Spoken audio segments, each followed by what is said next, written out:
अंकोली इथं सकल मराठा समाजातील महिलांच्या वतीनं शुक्रवारी 1 मार्च रोजी धरणं आंदोलन करण्यात येणार आहे।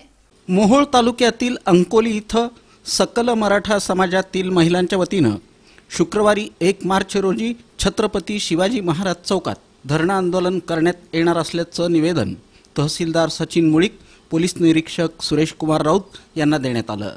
गेल्या 6 महिन्यांपासून राज्यातील मराठा समाजानं 50% आतून ओबीसीतून आरक्षणाच्या मागणीसाठी निरनिराळी आंदोलनं केली आहेत। शासनानं सगळे सोयऱ्यांची अधिसूचना काढली होती। 15 फेब्रुवारी ही अध्यादेश रूपांतरित करण्याची तारीख सांगितली होती। मात्र शासनानं सगळे सोयरे अध्यादेश न काढता मराठा समाजाला 50% वरचं न टिकणारं आणि फसवं आरक्षण देऊन मराठा समाजाची फसवणूक केली आहे। आता आम्हाला जोपर्यंत सगळे सोयरे अध्यादेश निघत नाही तोपर्यंत आंदोलन करावंच लागेल असं या निवेदनात म्हटलं आहे। यावेळी सकल मराठा महिला भगिनी आणि सकल मराठा बांधव तसंच सर्व जातीय बांधव मोठ्या संख्येनं उपस्थित होते। जो ही सरकारनं जे 50% फसवे आरक्षणच्या आतलं जे वरचं जे दिलेलं आहे ते हे सरकार फसवे आहे। 50%च्या आतनं ओबीसी मधनच आम्हाला आरक्षण पाहिजे आणि जोपर्यंत आरक्षण आम्हाला मिळत नाही 50%च्या आतून तोपर्यंत आम्ही धरणे आंदोलन हे सोडणारच नाही। आम्ही ठाम एवढं राहणार आहोत। हे सरकार आहे ते फसवे सरकार आहे।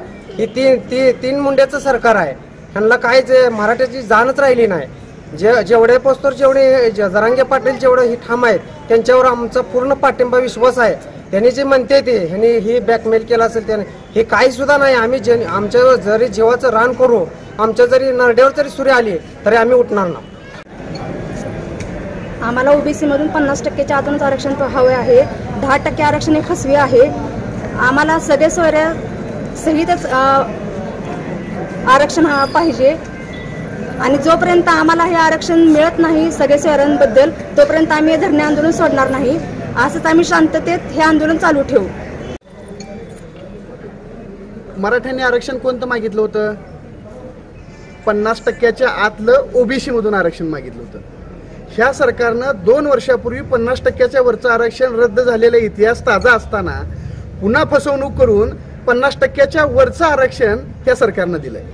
खरं तर टिकत नाही हे सरकारलाही माहिती आहे, समाजाला तर माहितीच माहिती आहे, परंतु सरकार पुन्हा फसवणूक करण्याचा प्रयत्न करत आहे। आणि दुसरी विषय, मनोज जरांगे पाटील यांच्यावर दबाव आणून त्यांना SIT चौकशीची भीती घालून जर मराठा समाजाचं आंदोलन मोडीत काढण्याचा जर या सरकार विचार करत असेल तर हा सरकारचा सगळ्यात मोठा गैरसमज आहे। एक लक्षात घ्यावं सरकारनं, आमच्या संविधानिक पद्धतीनं माय माऊली ज्यावेळेस आंतरली सराटीमध्ये उपोषणाला बसल्या होत्या त्यावेळेस तुम्ही पोलिसांना पुढे करून आमच्या माय माऊलीवर बेछूट त्या ठिकाणी लाठीचार्ज केला, गोळ्या चालवल्या।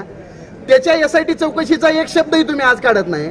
परंतु आज कुठेतरी 2 वाक्य 17व्या दिवशी उपोषणामध्ये बोललेल्याच्या गोष्टीचं तुम्ही SIT चौकशीची भीती घालता। आजपर्यंत मराठा समाज कधीही घाबरलेला नाही आणि इथून पुढेही कधी घाबरणार नाही।